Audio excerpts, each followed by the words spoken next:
నమస్తే విజయ పెద్దన గారు. నమస్తే ఉషా. న్యూస్ ఛానల్స్ ఓపెన్ చేసినా, లేదంటే యూట్యూబ్ ఛానల్స్ మనం ఓపెన్ చేసినా, మన కళ్ళకి కట్టినట్టు కొన్ని కనిపిస్తూ ఉంటుంటాయి. భర్త అడ్డంగా దొరికిపోయాడని భార్య లైవ్‌లో చూపించడం తన్నటాలు, లేదు అంటే కొన్ని స్టేటస్‌లు చూసినా, అసలు సోషల్ మీడియా ఎలా అయిపోయిందంటే, ఒక ఇన్ఫర్మేషన్ కంటెంట్ నుంచి ఒక అట్రాక్షన్ కంటెంట్ వైపు, లేదంటే ఇదేదో చూడాలి అన్న క్యూరియాసిటీ క్రియేట్ చేసేలాగా చేస్తున్నారేమో అని అనిపిస్తుంది. అసలు ఏ విధంగా చూడాలి ఇట్లాంటి ఇన్సిడెంట్స్‌ని? ఎండ్ ఆఫ్ ది డే వాళ్ళ పాయింట్ ఏంటి అని అడిగినప్పుడు, మేము కలిసి ఉండాలనుకుంటున్నాము. నా భర్త నాకు కావాలని మాట్లాడుతూ ఉంటుంటారు. మరి ఇంత రప్చర్ జరుగుతుంది కదా! జీవితంలో ముందుకెళ్ళే ప్రాసెస్‌లో ఇంపాక్ట్ ఏ విధంగా ఉంటుంది అంటారు? వీటి గురించి మనం మాట్లాడొచ్చు. అసలు ఇవాళ ఇది నిజంగా మాట్లాడాల్సిన టాపిక్ ఉషా.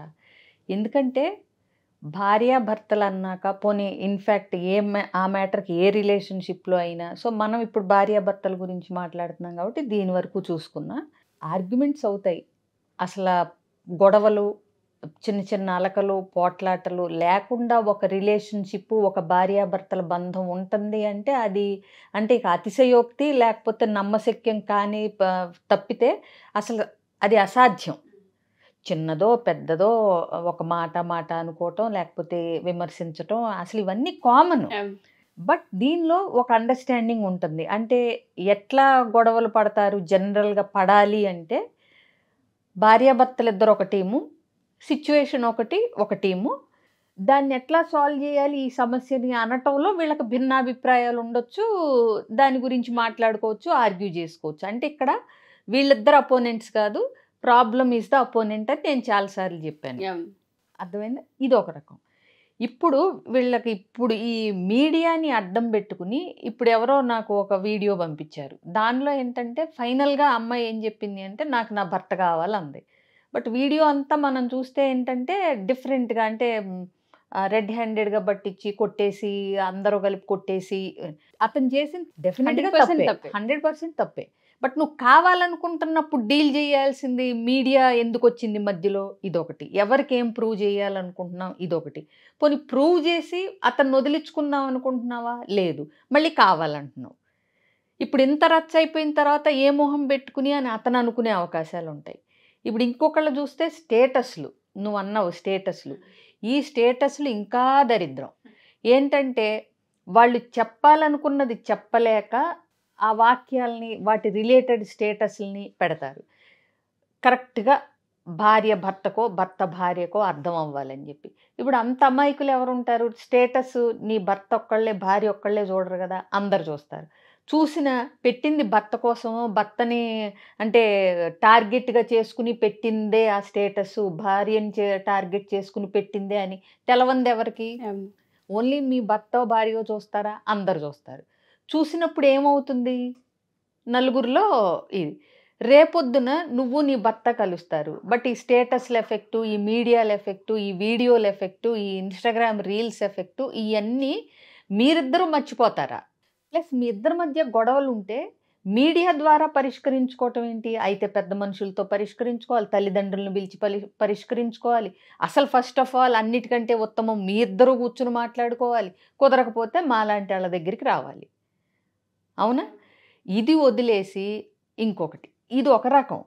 ఇంకో రకం ఉంటారు, రోజు తన్నుకుంటూ అత్యద్భుతంగా అన్యోన్యంగా ఉన్నామని రీల్స్ పెడతా ఉంటారు. అది చూసి అసలు మన జీవితమే ఎలా ఏడ్చింది, అసలు అప్పారావు గారు, సుబ్బాయమ్మ గారు శుభ్రంగా కలిసి ఉన్నారు, లేకపోతే ఎక్స్ వై శుభ్రంగా బాగున్నారు, మన జీవితమే ఇలా తగలబడింది అని బాధతో లేకపోతే ఇబ్బంది పడుతూ ఇలాంటి వాళ్ళు ఇంత చేస్తే వాళ్ళని చూస్తే వాళ్ళ జీవితం ఏమో అంత అత్యద్భుతంగా ఉండదు. మీడియాలో అలా ప్రొజెక్ట్ చేస్తారు వాళ్ళు. అంటే ఏంటి, ఇన్స్టాగ్రామ్, అదేంటి ఫేస్బుక్ల్లో కానీ, వాళ్ళు వెళ్ళిన ప్లేసెస్ కానీ, వాళ్ళ బర్త్డేలకు విషెస్ కానీ, ఏదో అంటే చాలా అందంగా అన్యోన్యంగా అద్భుతంగా ఉన్నాం మేమని మీడియాలో ప్రొజెక్ట్ చేస్తారు. ఇది అనవసరమే, అది అనవసరమే. ఇప్పుడు మీరిద్దరూ హ్యాపీగా ఉన్నారు, ఇది అసలు ఒక 100 మందికి, 1000 మందికి, 1,00,000 మందికి తెలవాల్సిన అవసరం ఏముంది? నిజంగా నువ్వు మెచ్యూర్డ్గా ఆలోచిస్తే నీ లైఫ్ నీది. నువ్వు మలేషియా వెళ్తే ఏంటి, సింగపూర్ వెళ్తే ఏంటి, ఎక్కడికి వెళ్తే ఏంటి, ఓకే 1-2 పెట్టుకోవటం, సరదాగా ఉండటం తప్పని నేను అంటలేదు. బట్ పెట్టుకున్న వాళ్ళు సరే పెట్టుకున్నారు, తన్నుకున్న వాళ్ళు సరే తన్నుకున్నారు. వీటి వల్ల పక్క పక్క వాళ్ళకి మీ జీవితాల్లో ఏమవుతుంది అనే క్యూరియాసిటీని క్రియేట్ చేస్తున్నారు. రేపొద్దున పాజిటివ్గా ఇన్ఫ్లుయెన్స్ అయ్యే వాళ్ళు ఉంటారు, నెగిటివ్గా ఇన్ఫ్లుయెన్స్ అయ్యే వాళ్ళు ఉంటారు. ఇప్పుడు ఎవరైతే ఇప్పుడు భార్య తన్నిందో దాన్ని సపోర్ట్ చేసే వాళ్ళు ఉంటారు, ఎందుకు ఇలాగా అనుకునే వాళ్ళు ఉంటారు. అసలు వేరే వాళ్ళు ఏమనుకోవాలి మీ జీవితాల గురించి? మీకు ఉండాలి కదా క్లారిటీ, అవునా? మన జీవితంలో మనకున్న ఇబ్బందులు ఏంటి, మనం వాటిని ఎట్లా పరిష్కరించుకోవాలి, మనం ఏం చెయ్యాలి, ఏం చేస్తే మేము కలిసి ఉండగలుగుతాం అనే ఆలోచన. వీళ్ళని ఎవరిని కదిలిచ్చు, మాకు విడిపోవాలని లేదు, మేము కలిసి ఉండాలనుకుంటున్నాం అంటారు. అంటే కలిసి ఉండాలని ఇంటెన్షన్ ఉన్న విధంగా నువ్వు బిహేవ్ చేస్తున్నావా? అది ఎక్కడా కనపడదు. ఇవన్నీ మర్చిపోయి మళ్ళీ ఎలా కలిసి ఉంటారు? ఈ స్టేటస్లు అవన్నీ అంటే గుచ్చటం, హర్ట్ చేయటం ఇవే కదా, అవునా? స్టేటస్ అన్న ఒక రకం, తీసేస్తే 4 రోజులకు మర్చిపోతారు. ఇప్పుడు నలుగురు ముందు కొట్టి, నలుగురు ముందు అవమానించి, నలుగురు ముందల సంసారాన్ని అంతా బయటేసుకుని మళ్ళీ మన ప్యాచప్ అని అనుకోవాలంటే స్విచ్లు వేసినట్టు ఫీలింగ్స్ మారవు కదా భార్యకైనా భర్తకైనా. సో కొద్దిగా ఇంపల్సివ్నెస్.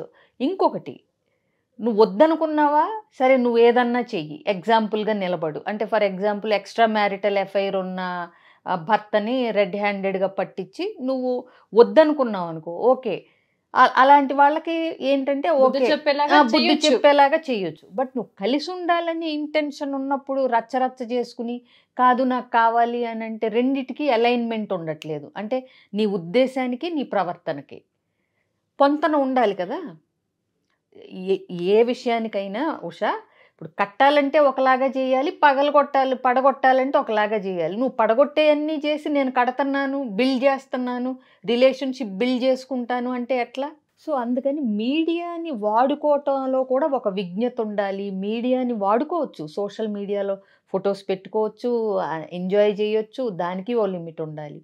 అలాగే సోషల్ మీడియాలో అన్యాయాన్ని ఎదిరించవచ్చు, మాట్లాడవచ్చు, నీకు జరిగిన దాన్ని ఎక్స్పోజ్ చేయొచ్చు.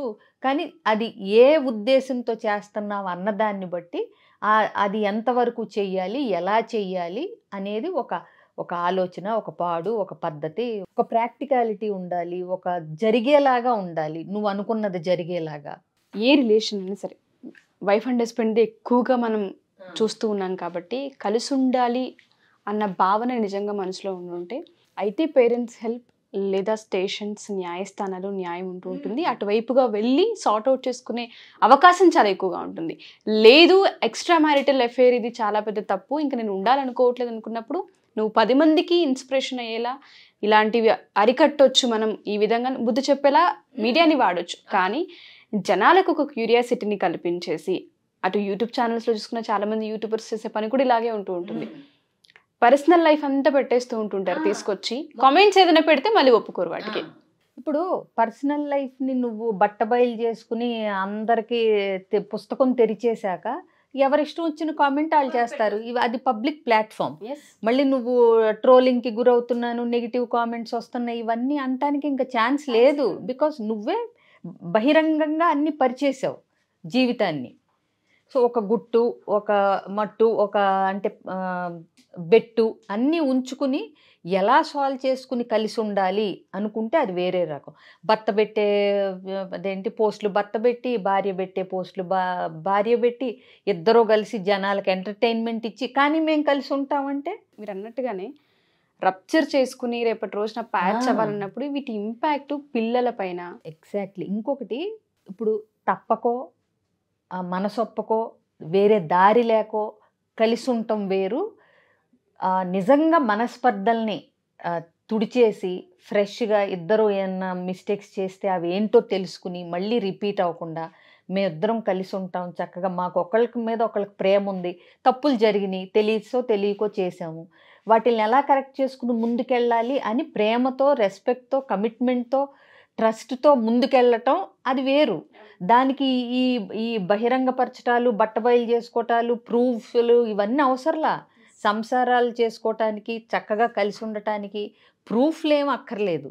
విడిపోవటానికి, విడగొట్టుకోవటానికి, వీటికి మనం చేసుకోవడానికి ప్రూఫ్స్ అనేవి కావాలి. ఎందుకంటే లీగల్గా నీకు డొమెస్టిక్ వైలెన్స్ ఉందా, నువ్వు ప్రూఫ్ చూపించాలి కోర్టుకి, అవునా?